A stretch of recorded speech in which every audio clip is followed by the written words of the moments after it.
Ginitak na igsoon, pagkaisgutan ko, ang pulong igsoon na mag-awhag sa tua sa matag karon ug unya sa pagpahinumdom sa tua sa matagtak na diin kita mangayo sa Dios.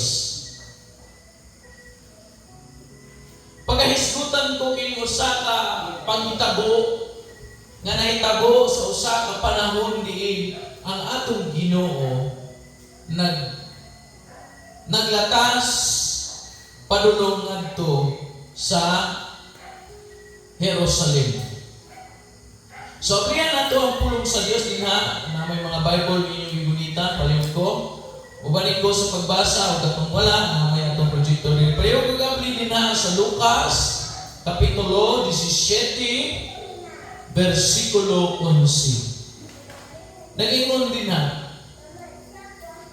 sa nagpadulong si Jesus sa Jerusalem, miagi siya sa utlanan sa Samaria o Galilea.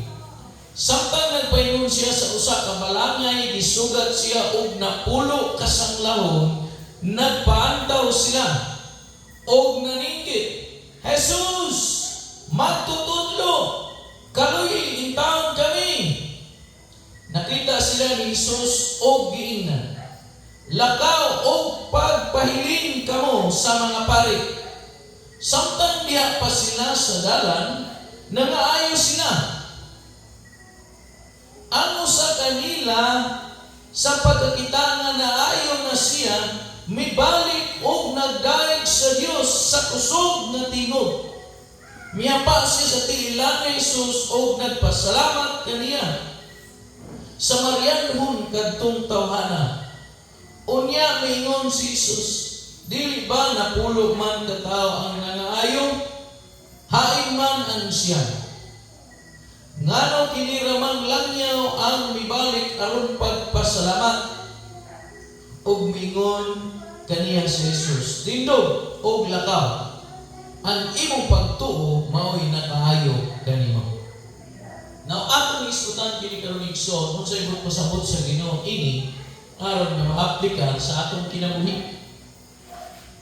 Kaya matag panghitabo, panghitabo dito sa panahon sa atong Ginoo, is duna gyud kanay pagtulunan nga ipabot ka nato. Kaya wala man kana sulata ka ng pulong sa Dios para himuong dekorasyon sa atong balay aron mailhan ta nga kita nagabaton sa pulong sa Dios. Hinumduman nato igsuon nga kini siya igsuon mao kini ang hunahuna sa Dios. Kung gusto ka nga makaila sa Dios, ilha kung unsa ang naa sa iyang hunahuna. Kay hinumduman nato ang hunahuna sa Dios dili sama sa atong hunahuna. Hinumduman nato nga ang hunahuna sa tao mas ubos kaysa hunahuna sa Dios. Na kung atong gamiton ang atong kapasidad aron sa pagila sa Dios, sumala sa anaa kanato mapakyas kayo kita. Ngano? Ang imong una-una dili sama sa Dios. Nakaroon dinhi, unsa may nahitabo dinhi dapita karon samtang si Jesus nagalakaw sa utlanan padulong sa Jerusalem, miagi siya sa Galilea o sa Samaria.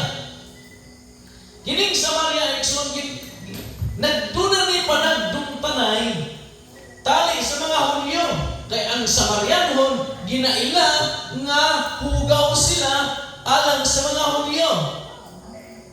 Kay dili sila pinili. Now karon, pag-abot karon dito sa mga dunay mga balatian nga ginasalikway sa pundok sa mga Israelita, tanawa igsoon. Dili ba ang Israelita o ang Samaria dunay panagbingkilay o dili sila pwedeng mag-abot? Bisan gani ang Kanaanan o Imnanan, Panaksan o unsa man gamit baso man kana, dili pwede nga ang Hudyo mo gamit sa gigamit sa mga Samaria. Ingon ana sila kalayo ingon ana sila kakaaway. Apanigsoon pag-abot karon sa dunay balatian, nag-uban ra gihapon ang Hudyo ug ang Samaria. Unsay bot pasabot ani? Pag-abot di ay sa mga kining tumlong umabot sa atong kinabuhi or kining isalikwenta sa Dios, wala na di ay nagbasi Hudyo ka man o dili. Kay kung wala di ay ka, kung naaday ka sa kangitngit, dili na ilon Hudyo ka ba o dili? Sagol na sila. Tanawa, ang siyam ni ini Hudyo, apan ang usa ni ini Samarianhon. Ang Hudyo natila sila nga sila lang ang pinili sa Dios, which is maogyod na ang nakasulat sa pulong sa karantugon nga sila lang yun ang pinili sa Dios. Ang lahi, ang dili gawa sa mga Hudyo, ginatawag og mga hintil, bot pasabot wala makaila sa Dios ug dili pinili sa Dios. Gawas na sila. Pero pagkabot di ay sa mga kasug-anan, sa mga giilang nga hugaw, bisan di ay ang Hudyo, pag dunay balatian nga sangla o unsa ang naan niya, i-outcast gid ay siya, ipagawas gid ay siya dito sa syudad. So samtang nagalakaw si Jesus, naninggit silang tanan. Muna di ay, nabisan pa di ay, kita nag-ilang na tagaging harian ug kadtong palahubog dito sa kilid gawa nag-ilang sa Dios kung kita sama gihapon ang ginabuhat atong naa dito kanitni wala gay tay kalahian nila. Di kay ta pwede nga moangkon ta nga at tagaging harian ko nagasimba man ko diha nagapamati gani ko sa pulong diha nagaamin gani ko kung ba't sa papulong sa Ginoo amin gani akong ginatubag. Di tayo na siya basihan na ito igsoon. Kaya ginaanan na pamatuan niyo. Dako sa may nakitabo din. Naninggit sila. Bot pasabot, nihangyo sila, ningampo sila, nangayo sila pabor sa mata nato na kanunay mangayo pabor. Amen. Kanunay nagahangyo. Amen. Okay. Itong tanaw ninyo. Musa gingon si Ginoo, adto kamo sa mga pari o pahiling kamo. So tungod kay gipamulong kay sila ni hangyo og ning ilaman. O sige nila magtutudlo. Sige nila Ginoong Hesus magtutudlo. O ingon sila, Jesus magtutudlo. So pasabot nag-ila sila nga si Kristo tagagiya sa ilang magtutudlo. So kay gilaman na si Jesus ug naghangyo sila nga kaluyi kami. Unsa gitawag ni Jesus? Gidirect sila padulong ngadto sa Jerusalem. Unsa man ang Jerusalem? Ang templo sa Dios. Kay kanang panahona, o man namatay si Jesus ana. Kay napaman ang templo nga pisikal. So, sa gingon niya, adto mos mga pare, pahiling. Sa mga pare, represent sa Ginoo. Sa mga pare, tagahalili sa Ginoo. Dili ng pare karon. Kaya kumana nga itong Ginoo. Ning, ulit sa lahat. Katong wala pa siya nakari, o pa siya nakanaog, o hantod nga nagsugod siya sa iyang ministry, ang mga pare pa ang adunay katungod nga muhubad sa kasulatan. Ug sila'y adunay gahom o autoridad nga naangkon aron nga mo pataliwala tali sa Dios o sa mga tao. Kinsa ang patiwala? Ang pare. Karon po na pastor, dili na din. Dili na. Ang atong tigpataliwala ang Ginoong Hesus na. Wala ng tao. Kung doon na may pastor na nagtindog na nagtudlo, igo lang na siya nagpabot sa inyo sa sugo sa Diyos. tig hatag sa inyo o tig pahinumdom sa inyo. Now karon unsa may nahitabo, samtang sila nagalakaw, namatmunan nila na nangaayo na sila. So sa may nahitabo, kining tao nga walay labot sa pabor unta sa Dios tungod kay naghangyo sila sa tigpataliwala ning hatag ang Ginoo. Patas sa yatanan mo itong ingon dinigay na ang Diyos walay pinalabi. Kung maayo imong buhat, gantihan ka sumala ni og dautan imong buhat, gantihan ka kung ka sumala ni mo nang siya walay pinalabi. Kung dautan alangan man magdawat ka o maayo. Kung maayo imong gitanong alangan magdautan ang imong harvest. Kung dautan imong tanong ay pag-expect og maayo imong harvest. Muna ibot pasabot sa ang Diyos walay pinalabi. So karon,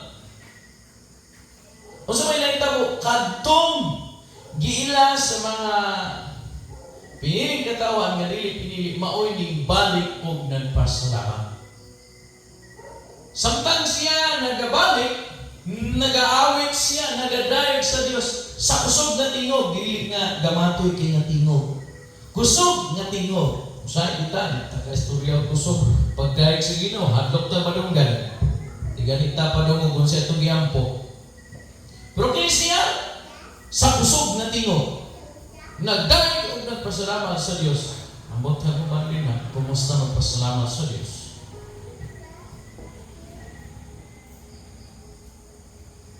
Tapos dili na kanang gibuhat, pag-abot niya nga itong Jesus, nibalik siya, ning hapa siya, ang hapag-hapa Isus. Paghatag o pagsimba.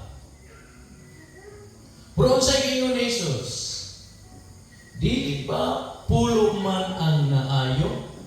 Hain man ang siya. Sige ingon ni Jesus, nganong kiniramang langyaw? Bot pa sa katong siya mudyo da ito. Kaya ginusara naman ang langyaw. So unsa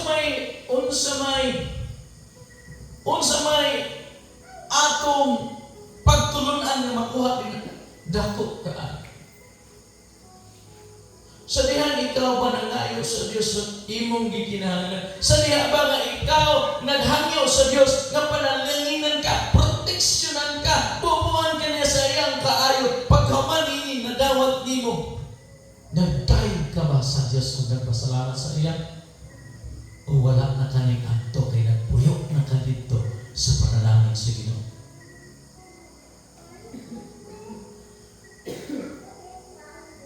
Hangyo ka maka-eskwela ka, makapasa ka, sa di ka napasa ka, hindi na po ka makatrabaho ko sa di kitaga na trabaho, wanagyo ka ng simba ka, trabaho na lang ka.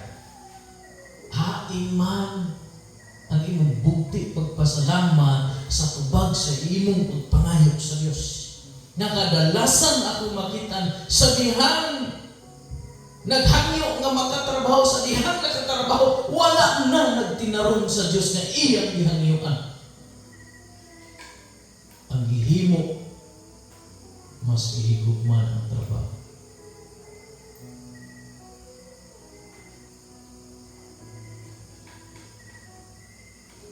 Pag mulikit ta sa panalangin, dili sa tigpanalangin, bad news igsoon. Ngano? Ang tanan na anak kanimo nga imong ginatipigan, dili na imo, yan sa Diyos. Ikaduha, igsoon, kanang naan nimo mahubas ka na. Bilis ang pag-unsaon nimo nagpaningkamot, mahubas ka na. Bilis ang pagmaibaw tibo kalibutan sa Jesus ni ingon, wala kay maimo kung kawanan ka sa imong kalat. Masipot po sagot na. Ayaw kalimot pagpasalamat sa Diyos sa dihang iya kang balusang sa kanan. Daligsoon, usay ang tao magpasalamat lang sa Diyos kung maayo ang inadawan. Usahay kinahanglan tanggalon ang mga butang nga naa kanato Kay nga naman, mas gimahal na nato ang butang kaysa naghatag. Butang yung katapan. Ayaw naghatag. Gusto ka na magtubod na siya, kunit ngadtos naghatag, ayaw pundo sa inatag. Panalangin ka na o salamat sa Diyos. Apan mas higugmao nato ang naghatag. So may nahitabo ani karong pulo. Sabi pa rin, nga ito rin po, mas daghan diri ay ang kusog lang mangayo apan di kabalo mo balik kung magpasalamat. Kuwita na yung katapan, ikaw to isa. Ikaw to isa.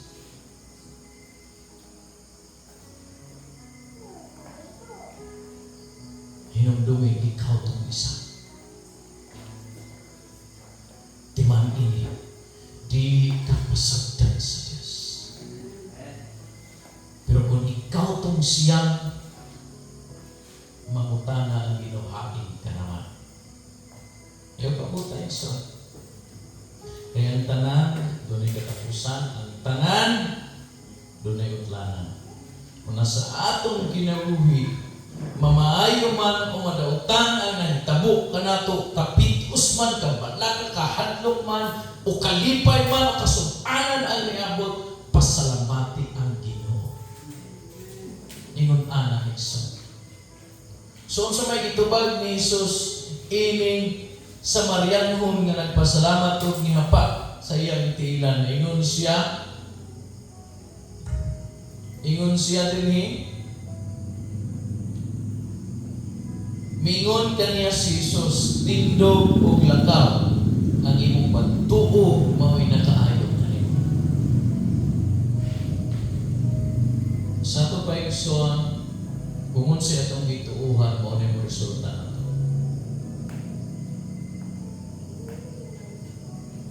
Kung di din na ito ayaw ng atong pagtuo, mao di ay mo resulta pod sa atong kinabuhi. Kung ang atong pagtuo, kung ang pagsalig, na sa atong kapasidad, peligro yung kinabuhi.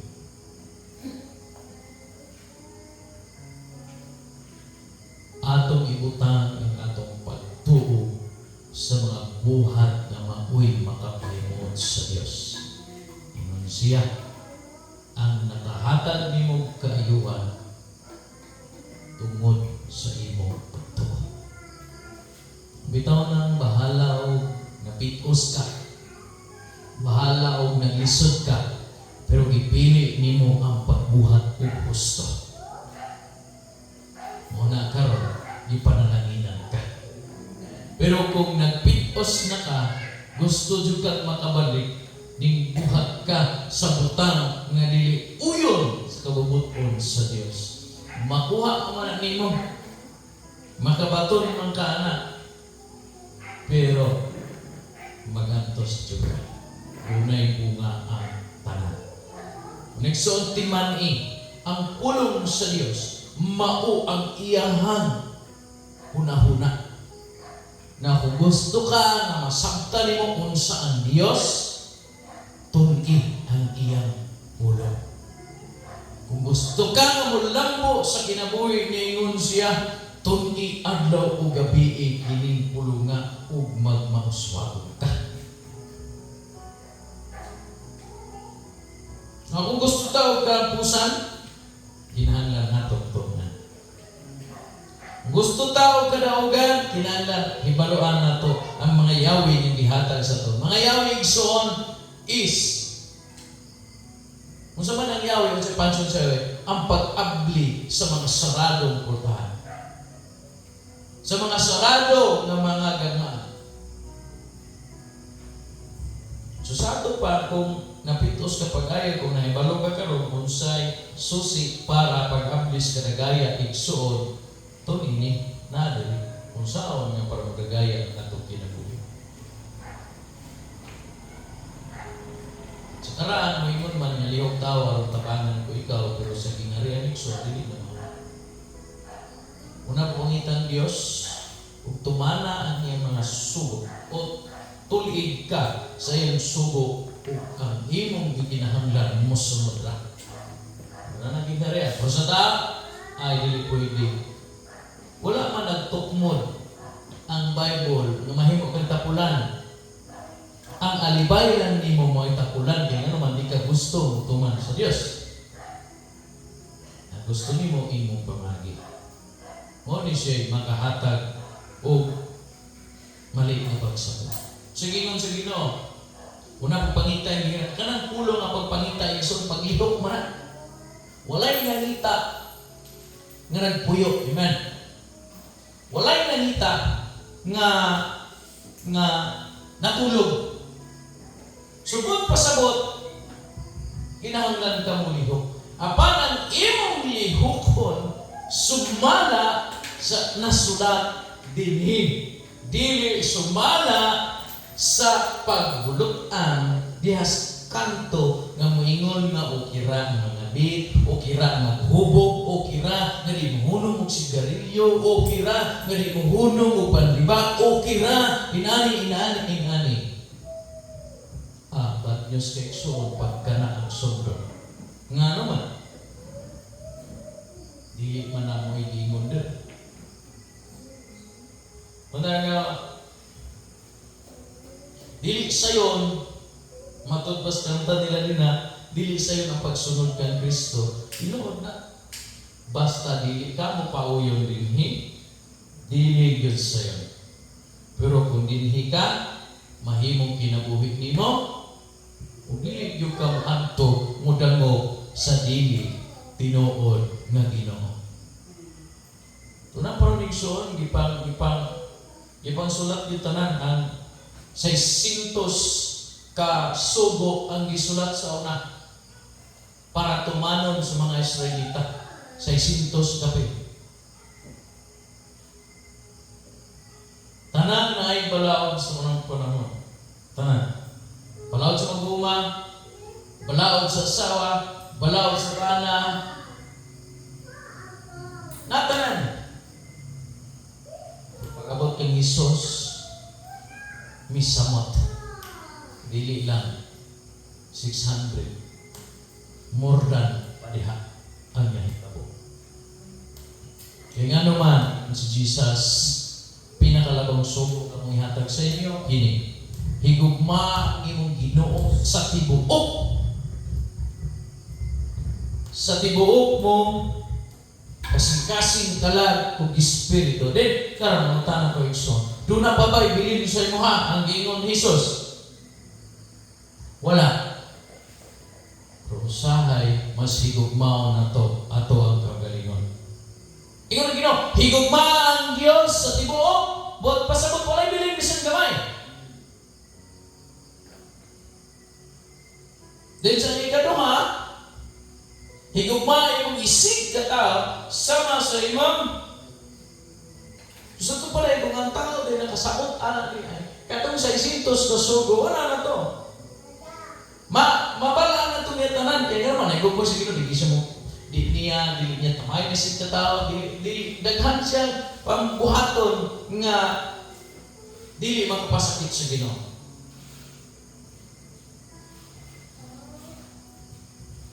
Kaya naman, higugma man na itong Ginoo.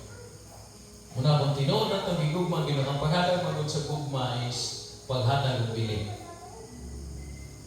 Now, karon kung naghatag ka og bili sa Ginoo, dili nato, tiyaw-tiyawan lang ang pulong niya. Amen? Muna nga, tinood dili sa iyo, kaya naman, parting naghanan eh, pila nakatuig na nagagulit ko ani. Pero wala pa ko kahumantanan ani. Wala na ko ni-memorize. Di na ko ni-memorize. Ika naman, dili ang pagpamemorize sa pulong mao'y solusyon. Kung dili pag-experience sa kaayo sa Dios sumala ni ini basahon na. Kaya kung daghan kag memorize, pero bisan isawa kay na-experience, useless ni, maingon yung ka nga baka ko ng Ginoo kay wala kay na-experience na yung kaayo.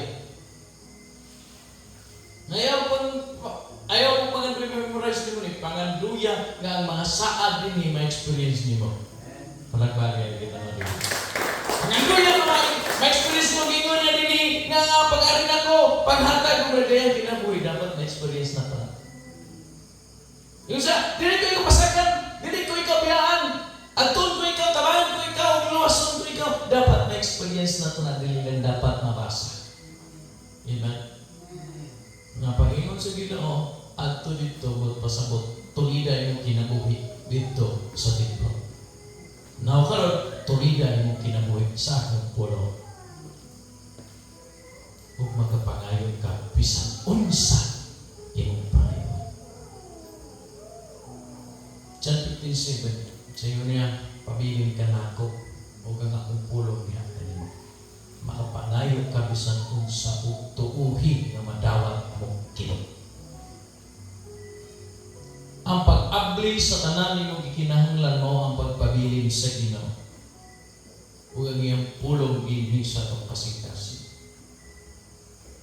Dili ta pwede mangayo sa Ginoo nga wala dinhi. Dili ta pwede, Lord, tagai ko Lord og marijuana.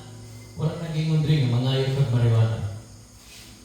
Yung ka, Lord, tagai ko og asawa. Wala naging undri nga tagai ko asawa. Tagai ko bana, wala naging undri. Yung dinhi, pangita ang kalipay dinhi ka na ako o taga-anti kasi mong gusto. Ha? Usay lahi ang atong ginapangayo. Wala nagauyon sa pulong sa Dios ang atong ginapangayo. Muna nga di na tubagon, muna nga mag-uulta itong duwa tubaga ang atong Ginoo, wala tubaga ang atong gipangayo. Pangutaon pa na ito ang Ginoo kung nganong wala niya tubaga. Ignon pa na ito ang Ginoo nga baka ko ng Ginoo tumuduwa tubaga ang atong giampo. Mangutan ako, subay ba sa pulong sa Diyos ang imong giampo? Pinasikat ba ang imong gihanyo sa Diyos sa iyong pulong? Dili man matubag ang Diyos kung dili pinasikat din. Kaya siya, dili man pwede musukwahi sa iyang saan. Kung nagingon siya malay pinalabi, di kayo pinalabi. Pero kung mutuman ka, ayon siya, makapangayon ka sa bansa. Kung naigsoon, kung gusto tas kalampusan sa mga itong napulo ng makabaton o pabor, hindi kan Jesus, kung nabatonan nila sa diyang wala pa sila muabot sa templo. Nga man nga nadawatan nila tungod kay miihog sila padulong sa sugo ni Jesus nga muadto sa templo magpahiling sa pare. Apan sa diha nasa sa dalan napansin nila nga nangayo sila. Pero atong uban ambot ning ulit siguro tos pamilya. Wala man pud ningon no, pero posible nga asa to sila. So itakbalo asa sila nga to, basta wala sila ning balik sa naghatag nila kaayuhan. Isa lang. Muna, hagiton ti ka o gasigon ti ka, dapat ikaw to ning balik kung nagpasalamat sa Diyos. Hagiton dyan ti ka, pabilin sa itong hari. Sa iha ka mo damo. Kung doon na kayo pangayon, hinumdumig yun. Nga, uyon din. Ay yung pangayo, sa dili uyon din.